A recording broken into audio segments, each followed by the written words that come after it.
So I'd like to welcome everyone to the 957th monthly meeting of ATMoB. And tonight our guest speaker will be Kelly Beatty, talking about the epic Enigma of Stonehenge. That should be pretty interesting.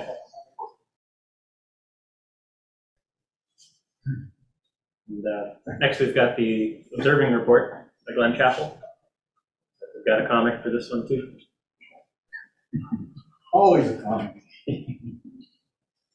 Yeah, I guess Rich is with us on Zoom. He couldn't make it. He's fighting a cold, and so he has no voice, so I'm here to blow the whole talk. We'll go to the next slide, but that's so true. You know, people say, why didn't you have this? It's something, Sorry. I got a dance feature. All right, so what do we do? Just hit this? Right. Still 3 years at the days, I still can't remember how this works. Okay, so I'm doing this, all right. It's the most beautiful and delightful sight to behold the body of the moon. I did this especially for a certain member that isn't here tonight, Galileo Galilei, the Italian astronomer. Now, Mario isn't here tonight to defend himself. He might be on Zoom, but... I'm here. I'm listening to every word you say. He's a great guy. He really is. But anyway, a lot of you, there was an eclipse of the moon recently. We got a whole bunch of slides here, images that people took of the moon. And because they were shared online with the club and the details of how these pictures were taken was done, we'll just show the pictures one at a time. Some of them are in groups. So we'll go ahead. Oh, I'm the one that's going to do this. And that was Bruce Berger. And that was from Bermuda. He actually was clouded out, but he was able to get the eclipses. So it was just near totality. Joe Rothschild. That's from the clubhouse. Is that from the clubhouse? No, that's on Tower. Can't be. Oh. No. I thought he said it was in Arlington. Yeah, that can't be. That was somebody else. Yeah, by the way, anybody try to observe from the clubhouse? I kind of thought it might be hidden in the woods already. I'm not sure. Yeah. You'd have to be across the street. All right. Big building. Oh, get some great shots here. There's Mario's and Rich Nugent's. Give everybody a chance. This is Chris's from Arlington, right? Yeah. Yeah, nice street shot. Notice there's one thing, again, in all favor of the moon. Got all this light pollution, at least the moon is still visible there. So maybe the last thing we ever see if things don't get better. And I was just thinking of Chris, sometimes I have trouble pronouncing some names. Nasmith, Nazir, did I pronounce that right? Nasir? Yeah. I know you need John Smith to join the club, or a Judy Brown, or make it an easy name to pronounce. By the way, Uranus, the moon was going to occult Uranus later on that particular day. Not for us, obviously, the moon had already set. But some people caught Uranus in their photographs, and they took the picture of the moon, 5th magnitude roughly, so that's kind of a neat shot. Al Slisky, Doug Paul, you know, Al is here tonight. Nice job of those. I mean, these are impressive. Bruce Tinkler, again, just shot kind of with a little foreground there. Your internet connection is unstable. I don't know if that's good, but William Duane, and he had a couple of shots. He had kind of showed his partial phase, then totality. So a nice group of pictures. So we'll give him applause, because that was a great job.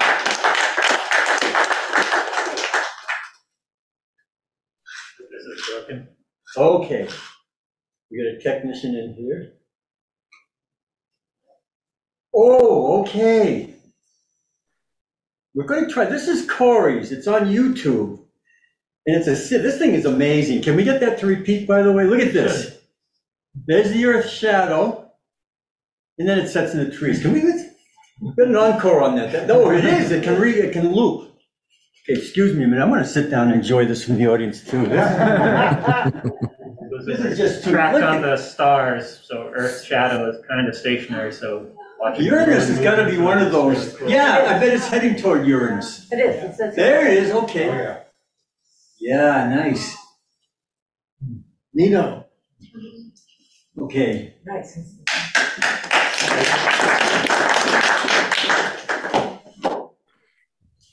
Okay, so that's what happened.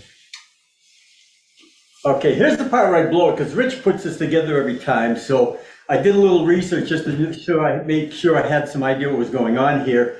Wednesday, November 16th, and Rich told me there wasn't a whole heck of a lot going on. Last quarter moon on Friday, November 18th, the Leonid meteor shower is going to be at its peak. The moon will be in a waning gibbous at that particular time. And it's worth just going outside and spending a little time. It's very sparse, except for those every 33 years when we hit the heavy part of that cloud of meteoric debris. But it's always worth a while. I just remember one time going for an early morning walk without even realizing what day it was. And boy, I saw a beautiful fireball. And then a few minutes later, another meteor. And then I looked at, we're coming out of the constellation Leo. So it was some of these Leonid meteors. On Sunday, November 19th at 11:09 p.m., there'll be Algol, the variable star, eclipsing variable, will be at minimum. And Tuesday, November 22nd, I'm going to work on this. No guarantees just yet, but 7:55, that's a good time. The eclipse of this star lasts about 6 hours. And it would be centered on 7:55. It gets dark now at about 6. So I'm thinking of, if I can work this out, I'm going to try something with the club. So stay tuned on this, but one of the thoughts I had was going to the clubhouse. It's a Wednesday night, so that might not be good for a lot of people, or rather, it's a Tuesday night. Might not be good for a lot of people because of the work week, but I was thinking of doing something at the clubhouse, but also maybe something online where I could just give everybody a timetable. Make your observations at 7. Okay, anyway, there will be a minimum of Algol on November 22nd. Wednesday, the 23rd, new moon. And this is kind of blocked up here. On Thursday, December, I can read it anyway. Mars is going to be closest to the Earth. Opposition is on the 8th, and there's a big event coming up. And I don't have a lot of details. I don't know if Kelly does. But Mars is going to, the moon's going to occult Mars. And I did look at the maps and everything, and we're right on the southern boundary. In fact, if I looked at the RASC handbook, Boston wasn't even mentioned because it's going to miss. But if you go a little bit north, like they did have data for Bangor, Maine, some of the cities in Vermont, northern New England, and Rich was saying that if you go up, I forget, and he'll have more information on this, but if you just go maybe a 20-mile ride, it was very close, southern New Hampshire, you'll get a grazing occultation, but you see Mars going, you'll see the silhouette of the moons of the mountain as Mars grazes the moon. So, Glenn, let me chime in here real fast. Okay. Can you hear? Let me chime in here real fast. So I used Sky Safari Pro to figure out where the graze line was at. And this is a screenshot from that at 11:04 on the evening of December 7th from a parking lot in Merrimack, New Hampshire, where Mars will be approximately halfway covered up by the moon. And that's where I'm going to try and get to that night to actually try to observe it. Mars being occulted by the moon is one thing, but to see it graze along the southern limb of the moon, I think would be pretty special.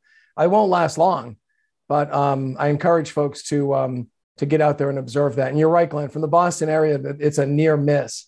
It'll still look really cool in a telescope, but if you want to see the occultation, you have to go, like you said, a little bit further north. Okay. Now you said it won't last long. You didn't say I won't last long, right? We said no, I it. think, well, we're hoping you're going to last a long time, but the occultation and even the grazing part of the occultation won't last all that long, of course, as you can imagine. All right. Well, Rich, stay healthy too. We hope. I am. It's really just a head cold. I keep testing negative, but we're just erring on the side of caution here tonight. Okay. All right. Thank you, Rich. Sure. He is there. Okay. The Observer's Challenge, and this one was a toughie. And Steve's in the audience here, so Steve and I kind of worked together on this one. It's NGC 7184. It's a galaxy in the constellation Aquarius, and it's 11th magnitude, which isn't too bad, but it's in a very southerly location, 20 degrees south, as a matter of fact. So if you have any type of light pollution, and which we did from the clubhouse, we had some difficulty finding this. Basically, I tried with my 10-inch from home and just couldn't see anything. And there we used the heavy artillery, we used a 25-inch. And even then, with that 25-inch scope, we hardly saw any, just a little fuzzy ball. That was about with a 25-inch scope. And yet, from what I understand in the literature, if you were out in a really dark sky location, you should be able to pick it up with a 6 and 8-inch telescope. So obviously, it just shows you the situation. And Maria was saying, she'd noticed this from having not been in the club for a while, but that big shopping mall in Littleton, apparently that's lit up our southern skies quite a bit, so that was a problem we had there. And anyway, there's a finder chart. It shows you where that's I live, and you see this is where I star hop from. That's the tail stars in Capricorn, and that's what you have right here. I star hop from there. Steve was at a disagreement. This is 41 and 47 Aquarii, and the Helix Nebula is over here. So he wanted to star hop from there, but I was being stubborn, and I just wanted to be able to use a big scope. So I star hop from here. On the location, I could see nothing. Steve is the one that picked it up because he knows what fade fuzzies look like. I'm used to double stars. And he picked up. Once I was able to see it, I did find something that I was able to sketch, and I'll show that in just a second. We've got a couple of images. The first is Mario's. Now this thing again, it's a barred spiral, and the bar kind of is in this area right here. So it's kind of facing us. But there's an interesting ring. This is from a couple of the spiral arms of the galaxy. There's a lot of star formation. So it forms this neat little ring right there that Mario picked up. Doug's. Is that Doug's? Oh, all right. Sorry about that, Doug. Do you have particulars, Doug? We will let the people who took these pictures. Are you on, Doug? Yep, I'm here. Okay. Yeah, okay. It's this one was a little bit of a toughie. It gets a maximum altitude of 27 degrees, so the observing time was pretty short, and the outer reaches of it are pretty dim. So I collected 6.4 hours of data over 6 nights. 1200 millimeter focal length lens, f8, ISO 16, Canon RA, and there it is. Okay, nice job, Doug. Thank you. And an image by Mario. And Mario, you're there. Do you have specs on this picture? Yep, this is 1 hour luminance, and I believe it was 40 to 45 minutes each, red, green, blue, stacked and processed. And yes, there's that inner ring, which is not that uncommon with certain galaxies. So it's interesting to pick that up. And you can see some detail in the spiral arms. It was an interesting one to catch. So I just want you to know I stayed away tonight because I got a viral cold. I didn't want to infect you and kill you off. So I do care about you. Me too. By the way, I wanted to, well, this is what the 32-inch, right, Mario? Yes. Okay. Look at the number of stars in that field. That's, again, an image with a 32-inch scope. And I want to point out a couple things. The nucleus of the galaxy right here. The star that's at the end of the galaxy right there, obviously a foreground star. That wasn't a supernova. And then I want you to look, 2 stars here and 2 up here. Because the next slide is my sketch. It was kind of, I don't know how well this might have come out because boy, this is something. Did we just lose everything? I'll be able to go back. Oh yeah, because I got 2 more slides. Wow. All right, 1 more, and that's it. There's a star that was at the end of the galaxy. There are those 2 stars and 2 more here, and that's, when I saw that little roundish blob, it looked more like a planetary nebula. I knew the galaxy was supposed to be elliptical shape, so I thought I must not be seeing it. So I made that sketch very carefully, and then I compared it with Mario's image, and I nailed it. So actually, Steve nailed it. I just kind of, once I knew where to look, I could see it. But all I was able to pick up, that's with a 25-inch telescope. Part of that is light pollution. But look at the difference between an astro image with a 32-inch scope and a scope that isn't that much smaller, but visually. That's right. Well, Steve's eyes, though. Steve's And finally, for a change, we have a multiple or double star for the Observer's Challenge. And this one is Iota Cassiopeia, and it shows its position right here off the W or the M of Cassiopeia. And I've been trying this one. This one I've seen with a 3-inch scope. It's a triple star. And here's Doug Paul's image right here, which is really enlarged. And the main star is about 3rd magnitude, thereabouts. And the 2 companions in the area of 7th, 8th magnitude. The separation here is less than 10 arc seconds. I forget if it was 7 arc seconds or not. So with my little 3-inch, it was kind of tough. I wasn't able to pick up this star. This is about 3 arc seconds, and that's a bit much considering the magnitude difference for small aperture scope. So I tried a couple of different scopes up to about 5-inch. I used 5-inch Maxuda and still didn't have much luck. So to split this, you're going to need really steady seeing, first of all. The seeing was kind of iffy on the nights I tried. I'll give it a shot with a 10-inch, although again, this is a fast focus scope. It's not designed for high power views of double stars, but I'll give that a shot. But this is one you might want to try your luck with. So that's what we have for that's next month. Glenn? Yes. Yep. The separations are 2.9 arc seconds and 7.1. Also, this required lucky imaging to pull out. Oh no, I meant because I know with the equipment that you have, that's a real high power view right there. I'm just making and that's also done with only a 6-inch aperture. Yeah. That's impressive because I tried with the scope, and the shortest exposure I can do it through SkyX is 1/10 of a second. It's just way overexposed. You finally pick something I can't image. And I separated the 7 arc second one, but the close ones were basically an elongated star. So I already made a decision. I'm going to redo it with lucky imaging. I think that's the only way to do it. What is a moon filter, Mario? I use 50 millisecond exposures for this. Just for comparison, there's Uranus. That's a disk of Uranus, 4 arc seconds. So that's what you're dealing with. It is a toughie. So visually, it might be a good challenge, though. But again, if the stars are twinkling a lot, and you're looking at images of stars that are just boiling, don't even bother with it. If the skies are nice and steady, give it a shot. Again, this pair should be fairly easy in a small aperture scope. It's this one right here that's eluded me so far. All right, any questions, comments? Well, keep looking up and stay healthy.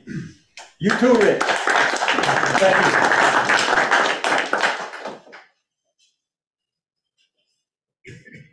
Thank you, Glenn. So on to our guest speaker is Kelly Beatty, and he'll be talking about Stonehenge and epic Enigma.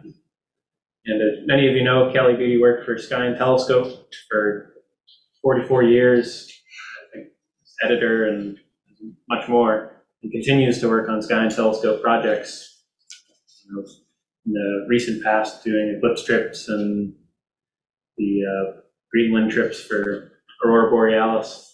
A lot of fun projects. And you'll occasionally hear his interviews on the Weather Channel and National Public Radio.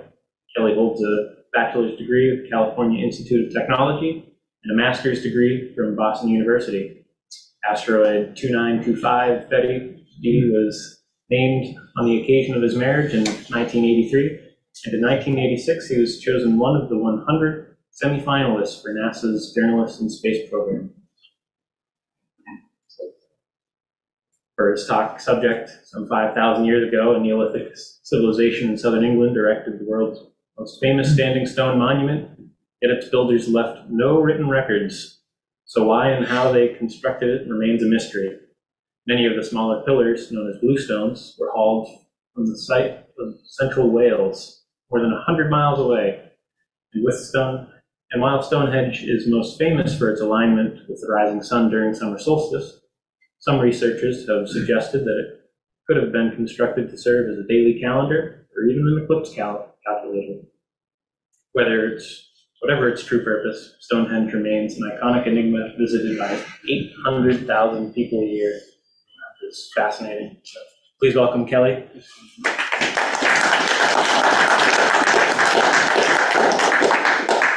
Thank you very much, Corey. You left the gavel here. That could come in handy. Hey, thank you all for being here tonight. It's great to be back live. I'm going to just share the screen here and get going. I'm going to optimize for video. We didn't get a chance to check the video, so that's going to have to be on a wing and a prayer. I just want to get back to what Rich was talking about in terms of the outreach for a second. One of the things we would like to do is identify more people who are living in the Boston area immediately or south of Boston. Because, for example, we have a star party coming up with the Mattapan branch of of the Boston Public Library. This, by the way, recall that the Boston BPL took 12 library telescopes that we built for them. And they're only just now, that was, I think, back in April, and they're only now starting to get distributed out. And it turns out that a woman who used to be working at the Belmont Library transferred to the Mattapan Library. That's how she knew about us, but she didn't know about the telescopes. So we put two and two together, and that's going to be pretty fruitful. Anyway, going from Chelmsford down to Mattapan is a haul, and so we're looking to sort of broaden our footprint in terms of the people who can come for star parties. Okay, well, we're going to talk about something that's near and dear to my heart, and my marriage to Cheryl has a lot to do with it, as you'll find out as we go through here. Let's see if I can. We have to. Okay, so I usually just dance around in front of the screen, but I'm not going to do that tonight because the owl here is keeping a close eye on me. One of the things that we'll try to find out is get some insight as to why Stonehenge was built. And there's been a lot of recent research. For those of you who think you knew about Stonehenge and haven't been keeping up for the last 3 or 4 years, you're going to find that a lot of it is different. But first, we're going to set the stage in terms of the time frame in which all of this occurred. This was during the late Mesolithic and early Neolithic times. Mesolithic era is characterized mostly by people being hunter-gatherers and having tools that were crudely chipped stone, whereas Neolithic is characterized more by the introduction of farming, and so they settled, and also they had polished stone tools. So that's those time frames mean, and you can see the time frames there in terms of the distance in the past. Stonehenge largely came to be between about, as you'll see, between about 3000 and 2400 BC, and so it was not built overnight. A little bit more background for what England, or what we call England today, was like. Believe it or not, the first inhabitants that we know of in the British Isles were fairly dark-skinned. And we know this because a skeleton was discovered in 1903 in Cheddar Gorge in England, and it dates to about 7000 BC. And recently, this is not the skeleton that they found, but this is a reconstruction based on DNA and other evidence that a team of anthropologists and paleontologists put together to try to reconstruct this Cheddar man. And so he represents the hunter-gatherers that were present around 7000 BC. Now, we think of the British Isles as being isolated by water, but that hasn't always been the case, and in fact wasn't the case relatively recently. During the last Great Ice Age, since all the ice was piled up on top of the land, the sea level dropped, and what we now think of as the British Channel was actually a land bridge. It was a fairly broad one. You see there, let's see, I think I can use my cursor here. What is here labeled as Doggerland between Denmark and England, the Great Britain, is actually a fairly shallow area. And so that whole area was exposed. And up until about 6200, there was still a land bridge between Europe and the British Isles. And it was because of that there was an influx of new blood, if you will. The hunter-gatherers were replaced by large number of Neolithic farmers who we think, based on the DNA evidence, came from the Eastern Mediterranean. So they actually came a long way, and the Middle East. And these were fairer-skinned people, and they actually made settlements. They also cleared a lot of the land. The hunter-gatherers didn't mind so much that there was forest, which was prevalent at that time, but in order to farm, a lot of the farmland was clear, the forest was cleared, to create large open spaces. And so these Neolithic peoples are the ones, by and large, who are the population that gave rise not only to Stonehenge, but lots and lots of standing stone monuments and other kinds of monuments, earthworks and such, throughout the British Isles. Now that it's a little hard to pick it out, well, it's actually showing pretty well on the screen here. In terms of stone circles and henges, a henge, by the way, is a circular ditch with an embankment. Usually the ditch is on the inside and the embankment is on the outside, and other kinds of barrows and piles of one sort or another. And you can see there are just hundreds of dots here. So this was a common method of marking something. Often it was a burial site, it was a ceremonial site sometimes, but there are lots of these. And here are just a few pictures of some of the ones that I've been to in my travels through the British Isles. One of the ones that I was most interested in getting to is this one called the Standing Stones of Colinish. It's way up on the Isle of Lewis, in the northwest corner of Scotland. I'm trying to remember the year, I think it was about 2012. There was an annular eclipse at sunrise visible from this location. And I had it in my mind that I was going to get a really nice telephoto lens with these stones in silhouette and the annularly eclipsed sun rising behind them. And this picture that you see here was taken the night before, and I was saying, oh crap, because I was watching a clearing that was crossing the Atlantic and it got to England too soon. And so the night before it was beautiful clear skies, and on the morning of the eclipse it was raining like there was no tomorrow. And I was really, I've been rained out and clouded out a couple of times, but this one really hurt. And so such is the life of an eclipse chaser. Some of these other standing stones, this is the Ring of Brodgar, which is on the island of Orkney, again north of Scotland. Another one on the same island is the Standing Stones of Stennis. Is a little more Spartan, just a handful of them. And then, of course, Stonehenge itself. And you know, there are other places with standing stones, but none of them match the complexity and the sophistication of what we find at Stonehenge. And what continues to be the enigma part of this, not only why it was built, but where it was built. You can see this is the Salisbury Plain. It's about 50 miles or so to the west of London. It's pretty easy to get to. If you have like a layover in London, you know, for a day, it would be an easy thing to go do. And in fact, Dick suggested, how many have actually been to Stonehenge here in the room? All right, three or four people I can see besides me, and everybody online has seen it except Mario. Too bad, Mario. Anyway, it's an interesting place. It is a kind of wide out in the open, and you can see the roadways near there.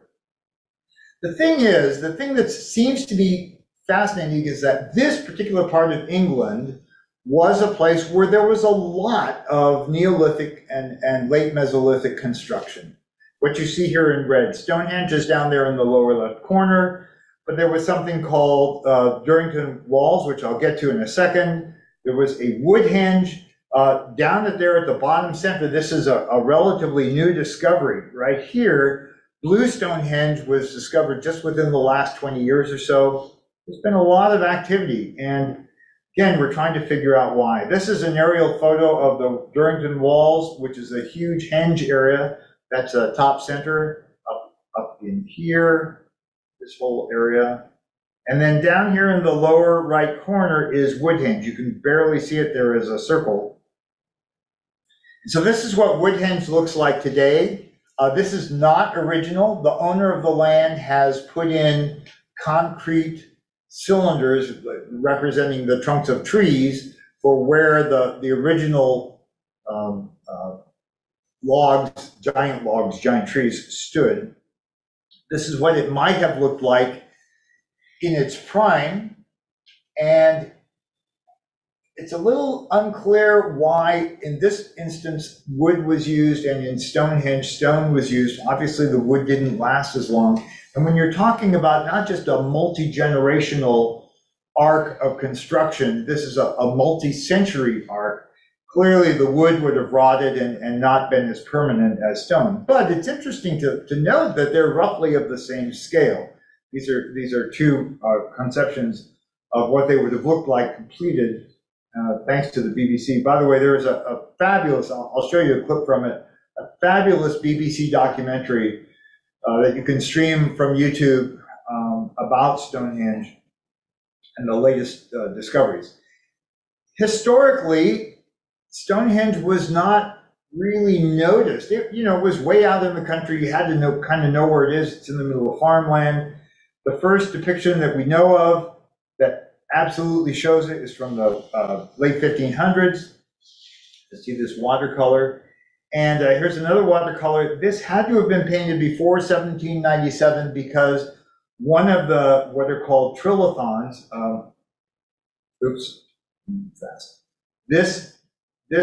this one right here fell in 1797. And so we know that watercolor painting had to have preceded that. Now, fast forward a little bit into the late 1800s, again, it's farmland and it's owned by a family called Antrobus. And what happened was that by the early 1900s, there was the last Antrobus had no heir. So there was nobody to leave all this property to. And so there was a big sell-off, an auction in London. And the gentleman on the right there, Sir Cecil Chubb, went to this auction with the intention of picking something up for his wife, Lady Mary, who you see there beside him. And she had asked him maybe for a set of curtains.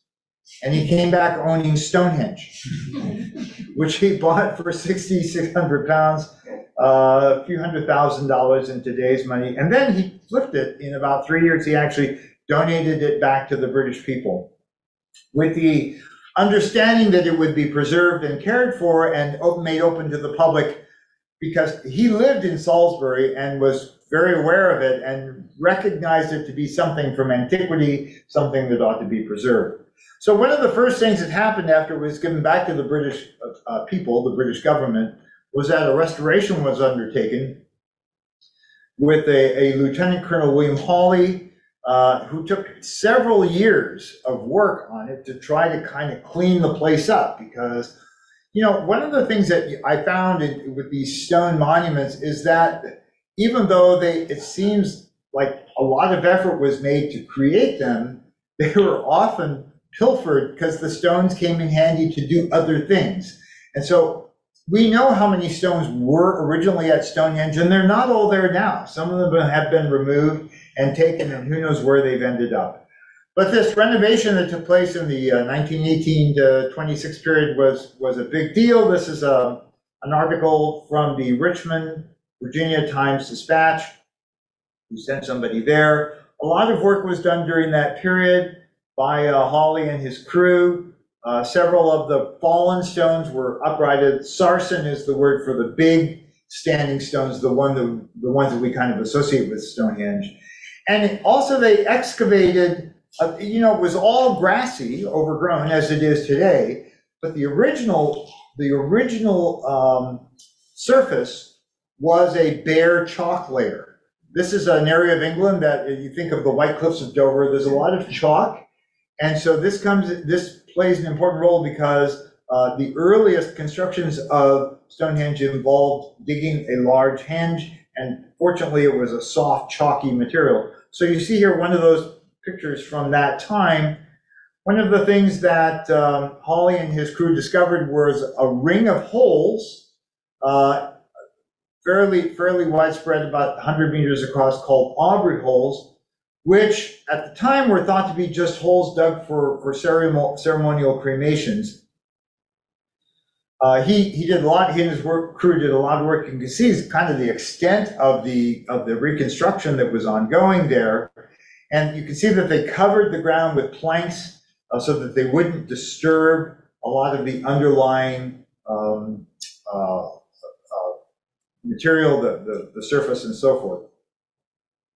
Well, so the point here is that, oh, that doesn't look good. Okay. The point here is that I'm still seeing on my screen. Oh, there we go. Okay, we're back. The Stonehenge that you would visit today is not the way it has always been. It's had a facelift or two over the years. So let's talk about how it was constructed and in what stages. The people who worked on it, the paleontologists have sort of divided it into several stages. It was in several stages, as you can see there, built over a roughly, at least 1,000-year period. The very first stage, the very first evidence that Stonehenge was there was the construction of this huge henge of about 100 meters across. Now, a henge normally is a ditch surrounded by an outer buildup. Stonehenge is the reverse of that. The ditch is on the outside of the mound. And so we're not quite sure why that happens. But I want to call your attention to two things in this little diagram here. First of all, in this earliest construction, there were 4 key points. 2 plinths or standing stones, small ones, at the top of small hills, the barrows, north and south, and then 2 station stones, so a total of 4 stones, they're labeled there. And then these Aubrey holes, which have been known for a long time, but they were thought to be ceremonial cremation sites. We know that the people who built this had fairly crude tools. Antler picks, antler horns were used as the picks to gouge out this ground. There were no shovels. And so it must have been a truly laborious effort to make that henge in the first place. I mentioned the Aubrey holes. There are 56 of them. They're dug into the chalk. Often there are cremains inside them, but it turns out, as you'll see, that was not their original purpose. And there on the left is you can barely make it out here. They're all filled in today. And so if you were to go out and go looking around for the Aubrey holes, they're all filled in. But this is an excavation that took place within the last 20 years, and you can see that one of these holes has been excavated. And using modern techniques, we can determine, not we, but the people who've done this can determine a lot of what's going on there. Back when Hawley was doing this work a century ago to try to reconstruct some of this stuff, he found these holes. Now we can use techniques that show the degree of compaction, and we can discover holes that, or for example, using ground penetrating radar, we can discover holes that are completely overgrown that we wouldn't know that they were there, but modern techniques can bring them out. The second phase was the introduction of a series of bluestones. And these bluestones are called that because they have they're igneous rock that has the ability, well, when it's wet or when it's got a freshly broken surface, it has this kind of bluish cast to it. And it's typical for a henge, one of these circular features, to have an entranceway. And you see that up here. North is up. This is shown obliquely. And over here, we're over what's called the avenue. This is the first evidence that this direction toward the northeast was of some importance. And so there, you can see all those bluestone semicircles.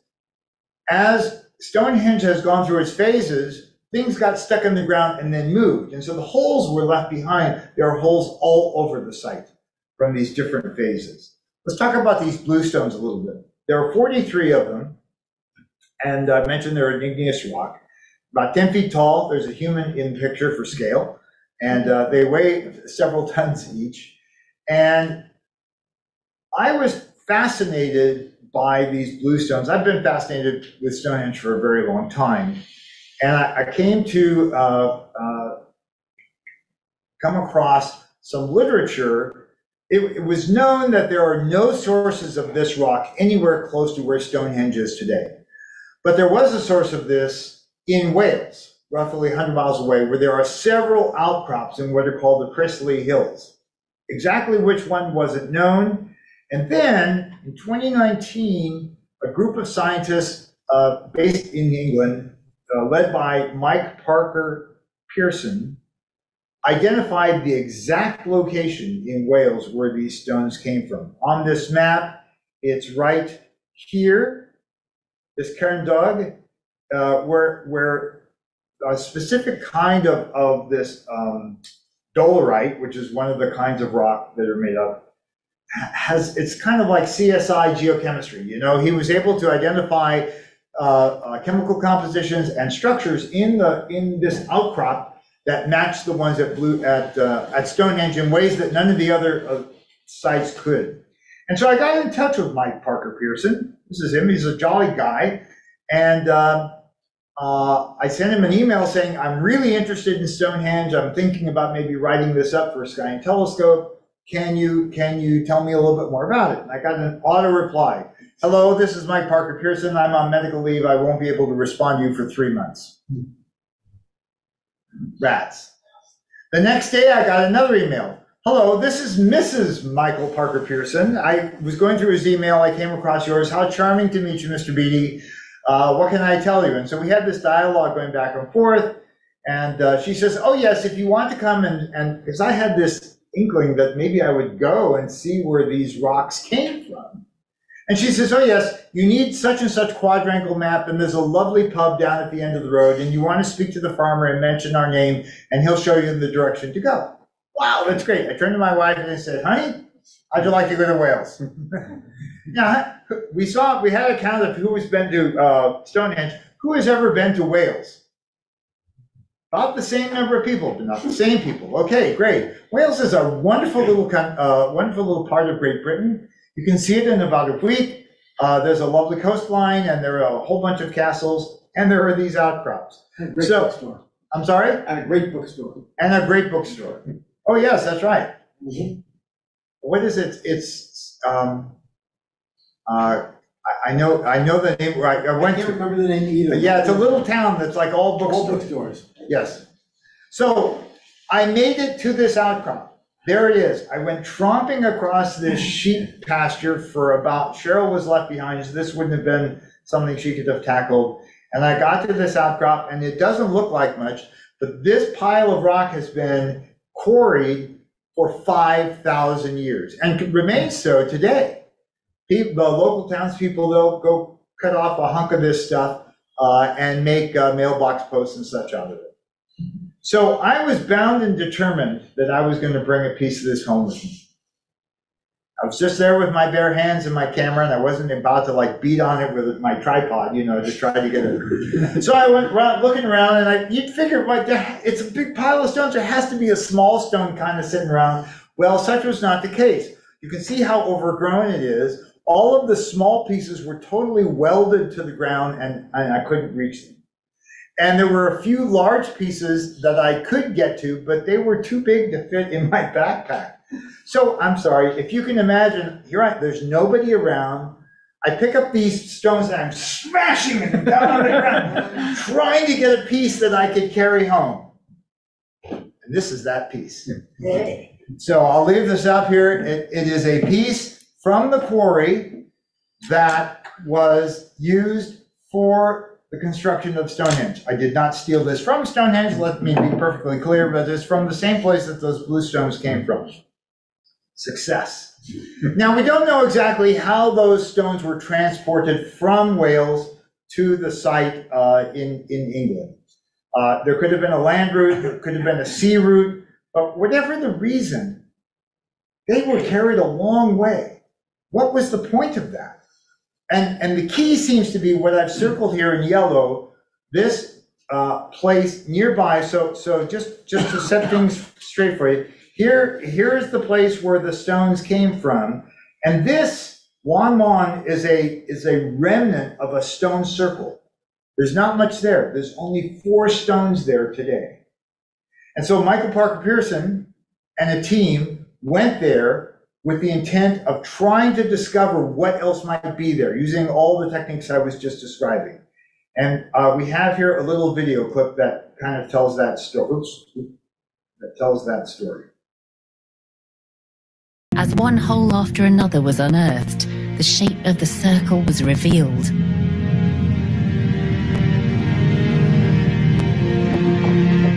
And its dimensions dimensions got the team excited. Its diameter, 110 meters, was exactly the same as the outer perimeter around Stonehenge. The chances of the two having exactly the same dimensions are really very slim. Wine Mound could be the predecessor for Stonehenge. But they needed more proof. Could they find evidence of a direct connection between the two monuments? An odd-shaped stone hole provides opportunity. Use photogrammetry. We could see the exact shape of the base of each stone that had stood in them. And one of them was very unusual because it had a slightly kind of pentagonal cross-section. And what was interesting was that there was one at Stonehenge which had a very similar form.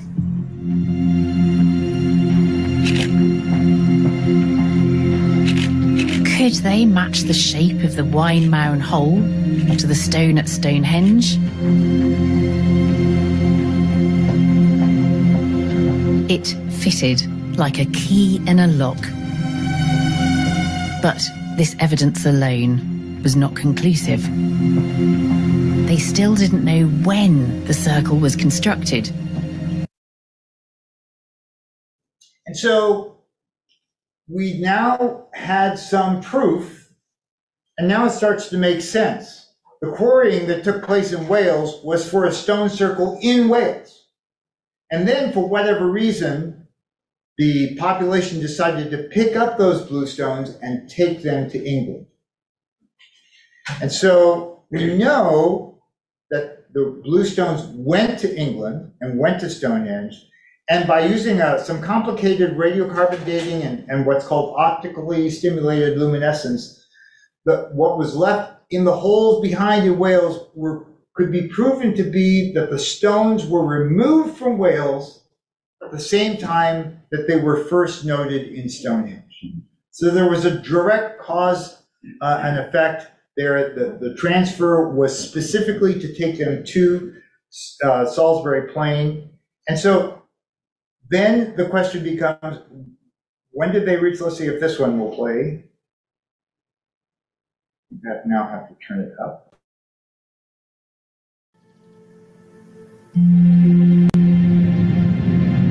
The monument we see today dates to around 2500 BC. But Mike's team confirmed the existence of numerous empty stone holes, evidence that the stones have been rearranged multiple times. The original configuration, dating from around 3000 BC, was an enormous circle made entirely of bluestones.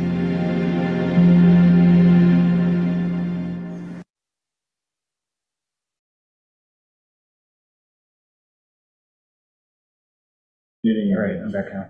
When those stones were removed, they left the holes, the augury holes, that were later filled with cremains. And so the human remains part was just a misdirect. They were originally created as the holes for this original stone circle. Okay. Now it turns out that it takes a lot of effort to create Stonehenge, even moving the bluestones. There is a shred of a tale that was from the 1100s about something involving Merlin and getting revenge for the defeat of the English army. And ostensibly, Merlin sent 15,000 men to go to a place called Giant's Dance in Ireland to fetch stones to come back to build this monument to the English dead. Now, for those of you who've been to Ireland, there is a place on the north coast near Belfast, is Giant's Causeway, I think is what it's called, which is columnarly jointed basalt. Think enormous pencils made out of cooled lava that are standing up. But this is not that. And it also turns out that in this time, in the 1100s, what we now think of as Wales was actually under the control of the Irish. So there are little threads here that start to have a ring of truth to them about how these stones were brought to the Salisbury Plain. But still the question is, why Salisbury? Of all the places, why Salisbury? And the evidence became clear during the last significant excavation. Hawley had done some excavation a century ago, but he didn't pick up on this fact. In the chalk that was the original surface in this area are grooves created by glaciation. And the grooves form long straight lines across the landscape. And those grooves point directly toward where the summer solstice sunrise is. That alone, because ancient peoples clearly were aware of the movement of the sun over the course of the year, and the fact that these lines in the ground pointed at the solstice point made it hallowed ground. That seems to be the reason why Salisbury Plain is where Stonehenge was created. So the Saracen circles, what we think of as Stonehenge, were really sort of the last great addition, and they were added, roughly 2400 BC. The other parts are still there, but it was the Saracen circle, and then a set of 5 horseshoes. Let's see if I've got another picture that shows us a little bit better. Oops, there. So the outer ring of the great stones, and then inside, which we often overlook, were 5 trilithons, trios, 2 standing stones and a cap in the shape of a horseshoe that faced in that northeast direction. All those stones are numbered. There's more than 150 stones in all. But the outer Saracen circle, what we think of as Stonehenge, involved 30 standing stones up to 13 feet high. They weighed about 25 tons. Fortunately, they did not come from Wales. They came from a quarry just about 16 miles away. Still a haul to bring, 25-ton stones. But there is a place which you can go to called Marlborough Downs, where there are big slabs of this. This is sandstone. This is not igneous rock. And these are the kinds of tools, handheld tools, that these Neolithic people would have used to shape these stones. Fortunately, the sandstone was pretty soft, like the chalky ground, could be easily worked. And how they got moved around, we often envision rolling them on logs, right, as the most logical way. But it turns out rolling logs did not work. The logs got mucked up. And now the thought is that they built these enormous sleds and just dragged them on the ground like this. And yet, it was still an engineering feat. They had no metal tools to work these stones, no horses, no wheels. And yet they managed to get these enormously heavy stones not only standing upright, but topped with other stones. And it's a very sophisticated kind of arrangement, not seen anywhere else in the world. There are a lot of standing stone monuments. None of them use the combination of tongue and groove construction and mortise and tenon. Not only are the stones placed on top using little bumps to locate them, but the capstones interlock, and it's just, I'm just boggled by the sophistication of it. So this is what Stonehenge looks like today. There's the outer circle of stones that we recognize it's incomplete. And as I mentioned, a lot of the stones, there would have been 30 in that outer circle, and a lot of them are missing today. And then you see the horseshoe of the 5 trilithons on the inside. The largest of that trilithon, the largest stone there, is 30 feet tall. And they got it to stand up. It's 8 feet into the ground, and it weighs 35 tons. So some hints have come from this Dorrington Walls, which is nearby. The question is, why was there a wood henge and then also a stone henge? And this little clip, let's see, I've got to make sure that's going right. Now I have to turn that up and not talk. 2 miles from Stonehenge lies Durrington Walls. the largest Neolithic site ever discovered in Britain. At a time when settlements were rarely more than a house or two, it was a temporary home for thousands, a pop-up town full of builders. Around 2500 BC, they constructed a huge wooden circle, Stonehenge. The bluestone circle was repositioned, and the huge sarsen stones that now define it were added. Salisbury Plain now had two complementary sacred monuments. So the thinking was that Woodhenge was a monument to the living, it was near the encampment, and Stonehenge was a more permanent monument to the dead. Still are not completely sure why it was built, however. Again, there are no written records. What we do know is that it was clearly has this solar alignment, and so this is your remedial solar system geometry portion of the program. You're aware that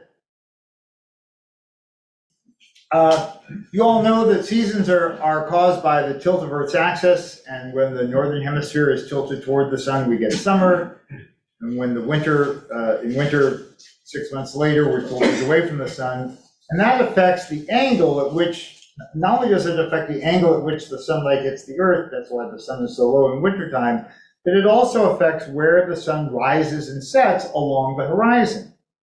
And so, in summertime, the sun rises well to the north of due east. At the equinoxes, it is due east from everywhere, it turns out. And at the December solstice, it's far to the south. And the people who occupied Stonehenge clearly knew this. And for them, the midsummer solstice was an important celebratory time. Now, that is not universally true. There is, for those who've ever been to Newgrange, which is north of Dublin, a huge monument that actually predates Stonehenge, predates the pyramids. The alignment is to the winter solstice. And for a lot of ancient peoples, the winter solstice was the important time. It meant the turning point, the darkest days were behind you and better days are ahead. And so that's for Newgrange. But for Stonehenge, the summer solstice sunrise became the most important. It remains that way today, more tongue-in-cheek than anything else. It is a time for a wild celebration with all kinds of interesting characters there. And, for a time, this gentleman here on the right was the chief druid. The druids were holding an annual ceremony there. And it was this druid ceremony at the summer solstice that drew me there in the summer of 1981. I wasn't married yet. Cheryl and I weren't even engaged, but we made our way to the inner circle of Stonehenge. It was forbidden at that time, except at the summer solstice and only by invitation. And I played the Sky and Telescope card and was able to get in. You know, Stonehenge has a latitude of 51 degrees. At midsummer, the sunrise is very early. And so we had to be there like 2 o'clock in the morning, and there was barbed wire and armed guards and a whole bunch of layers of security to get into this. And as the light grew, we were standing around waiting for the ceremony to begin. And we're in among all the stones, fallen and otherwise, and some guy comes crawling out from underneath one of the stones. He had snuck in and he said, "Shh, don't tell anybody I'm here, please." Well, Cheryl thought I had gone to a great deal of trouble to be there on this special day. She's very druid oriented, my wife. She was convinced that I had gone to all this trouble to propose.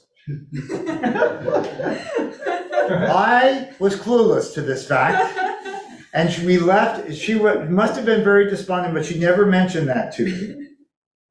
But this summer solstice alignment, this is a little animation I put together. The calendar is down there at the bottom, down here, and I want you to notice these are the dates around the summer solstice, and I want you to notice how little the sun moves in azimuth from day to day on those days right around the solstice. So to have picked it would have taken a very careful interpolation in order to determine exactly when the summer solstice was. And chances are that wasn't really, they weren't interested in the exact day, but just, around that time, whatever clear day was that week is what they picked. And so, that alignment that we famously have now, from the center of the stones out to what's called the heel stone, is what we think of today as that summer solstice alignment. But I'm re-showing, this is the first stage of the Stonehenge construction. And remember those 4 points? They also align to the to the summer solstice alignment, to the summer solstice sunrise. And so maybe from the very outset, Stonehenge was built as this sort of master, once a year celebratory calendar for the midsummer sunrise. And there have been other ideas for how Stonehenge, how it came to be and what its purpose was. Some people have thought that it not only has alignments to the sun, but also the moon. And the moon's kind of got a squirrely orbit. Its angle, the angle of the Earth, of the moon's orbit, is tipped about 5 degrees to the Earth's orbit. And so it creates this blue line here called the line of nodes. And it would be one thing if the line of nodes stays put, but no, it doesn't. It goes through what's called a regression, where it kind of spins around, as this animation will show. And this gradual spinning, as you'll see right now, takes about 18.6 years to complete. And so this regression of the nodes causes changes in where the moon rises, even when it's maximum north or maximum south over this 18.6 year period. Sometimes the moon is above the ecliptic plane, and sometimes it's below the ecliptic plane during this period. And so what ends up happening is that even when you pick the moonrise, that is the equivalent of the solstitial sunrise, the farthest north, there can be a plus or minus 5 degree variation in that for those rises. And so apparently, some say, the ancients had figured out that this was happening. And there was a guy in 1965 named Gerald Hawkins who concluded that not only was Stonehenge built to do the summer solstice alignment for the sunrise, but look at all these other alignments that he came up with. Now, you have to go back in time and handle precession and all of that. The thing that strikes me about this is, as you have seen, there are holes all over this site from the bluestones being moved time and time again, multiple times. And it's not impossible in my mind that you can always find an alignment between two holes that are going in the direction you want them to be. So Hawkins' work was considered groundbreaking in the 1960s, but no one has ever conclusively proven that it was a lunar calendar or that it was an eclipse calendar, for example. But one of the more interesting things that has just been hypothesized, just within the last few months, literally, is this notion that Stonehenge was a calendar, a daily calendar for the year. Let me walk you through this. Not all of the standing stones, not all of the sarsens are the same width. You can see two side by side here. One is very thick and one is very narrow. This is perhaps not an accident. So here's a plot of the 30 stones. The ones that are still there are dark brown, and the height of the line is not the height of the stone. It's the width of that stone. And you notice it's pretty consistent at about 2 meters, except for this one right here and this one right here. And similarly, the gaps between them, shown in blue, are very consistent. There's a specificity to the shape of this outer circle of 30 stones. And so what this researcher, Timothy Darville, has hypothesized is that the 30 stones was not an accident. It was a monthly calendar. And so if you go around 30, 12 times, you get 360, which, as you all know, is not quite a year. But that's where the 5 trilithon combinations in these inner 5, 1, 2, 3, 4, 5, to make 365. But Kelly, you're saying, I know you're saying this, What about leap years? Kelly, what about leap years? Yeah, well, I'm glad you asked that question. Look at these 4 stones from the first phase. 1, 2, 3, 4. It fits. Is it really why Stonehenge was built? We'll never know. It's one of many ideas. And this is just the latest, but it's a fairly plausible idea, it seems to me. Okay, we're getting near the end. Suppose you want to go visit Stonehenge. This is what you need to do. You need to hop in the car, you need to go out to, on the A303. This is a picture that I took. Cheryl and I, on our trip to Wales, we stopped off in England.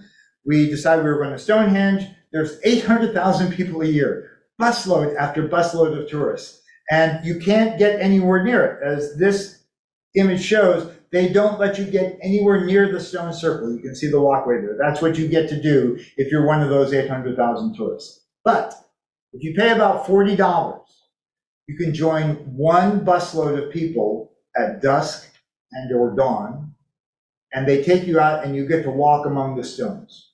And you're the only ones there. You can't touch them.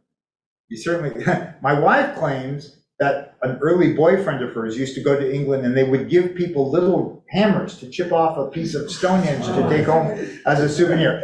That ain't happening anymore, right? And so this is exactly what we did. We went inside the stones to be up there. I wanted to see these blue stones firsthand. And I wanted to do one more thing. While we were there, I gave my wife a little bauble to make sure that she knows that I didn't forget, and I never regretted marrying her. So that's it. Thank you all very, very much.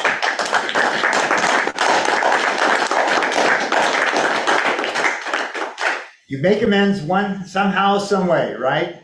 So any questions? Or I'm not sure how you want to handle this, Corey. You want I take questions? Good. I'm not sure how we get the ones. I have to stop sharing. There's one for Mario. I need to stop sharing. I can figure out. Yeah, there we go. Okay, stop sharing. Good. All right. Yes. Thank you. That was amazing. My question is, have any of these barrows, henges, structures been found submerged? Like underwater submerged? Yes, in that area. That's an interesting question. I don't know of any, but as Carl Sagan once famously said, absence of evidence is not evidence of absence. So there might be some. I'm not aware of any that are underwater. If they were underwater, they were done at a time when it was dry land, and it's been subsequently, That was my question. Yeah. I'll have to check on that and see.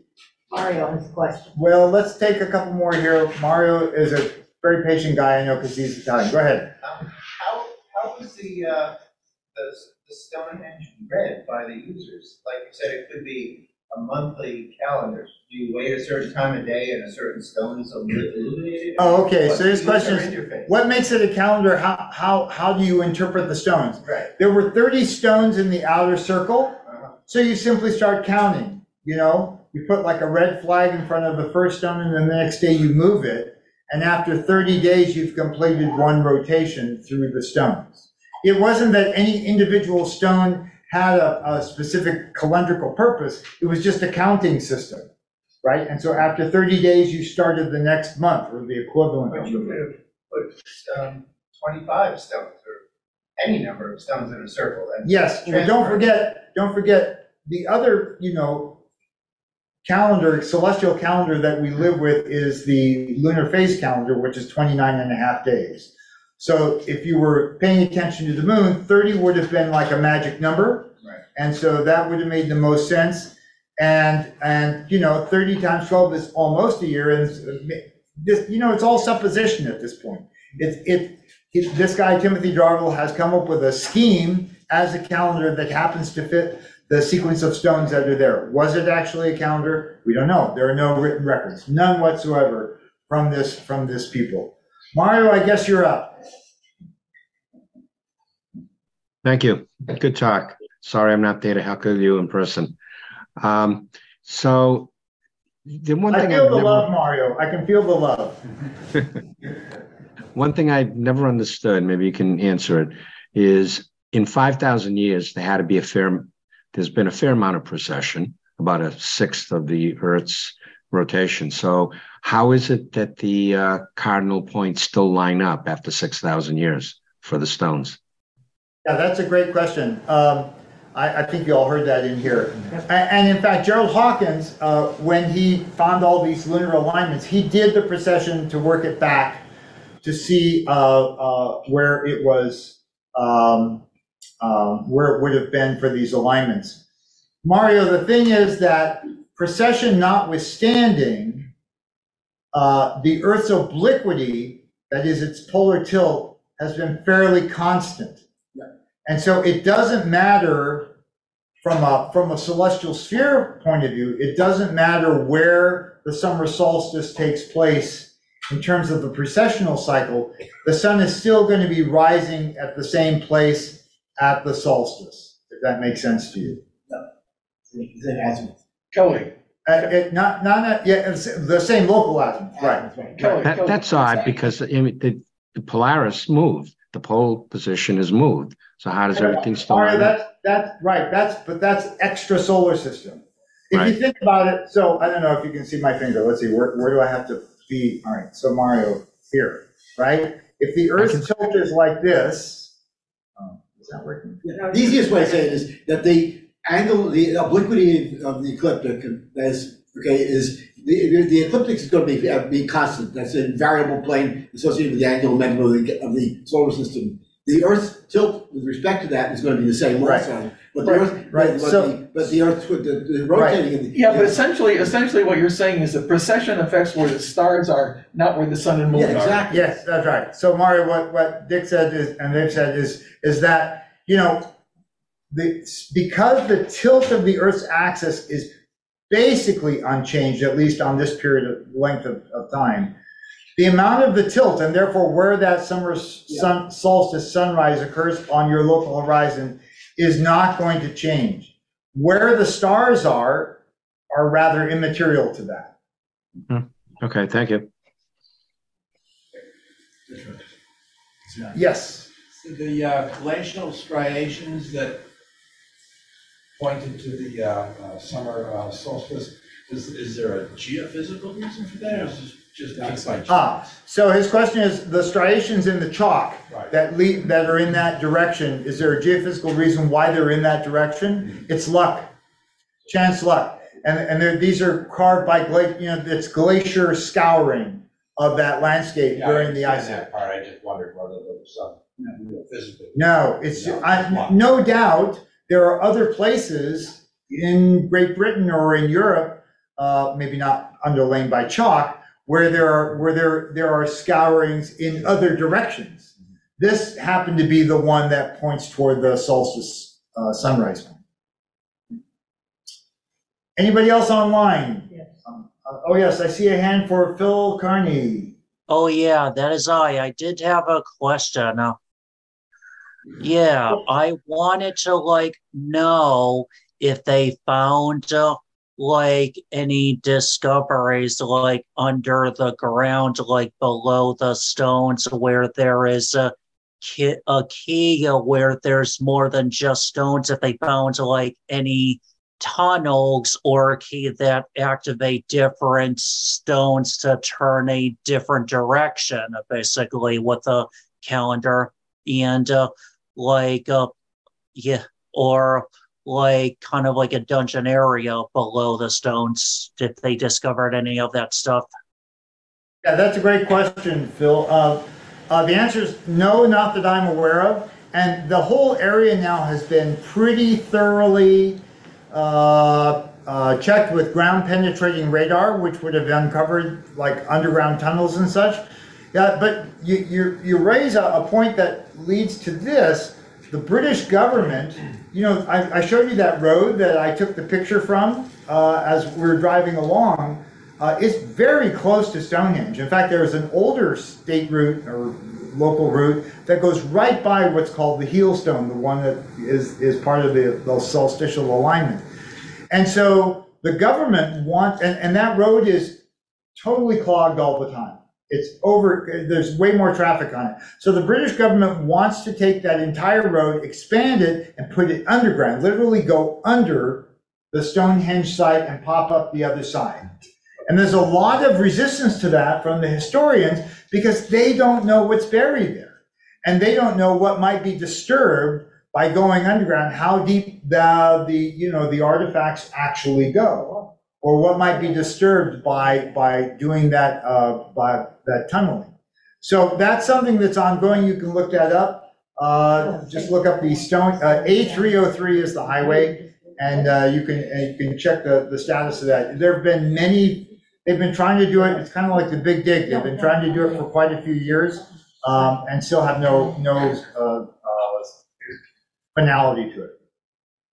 I think it would be fair to call it a night. I know it's getting late, and I want to thank everybody for coming again. I feel honored that I'm the first live speaker post-pandemic. Long time no go. My pleasure. Okay. Thank you so much. I'll take my toys and go home. Thank you.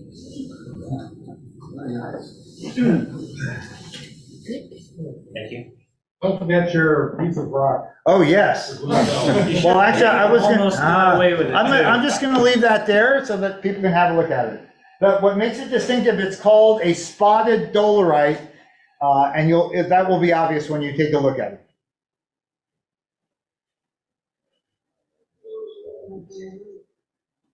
Okay.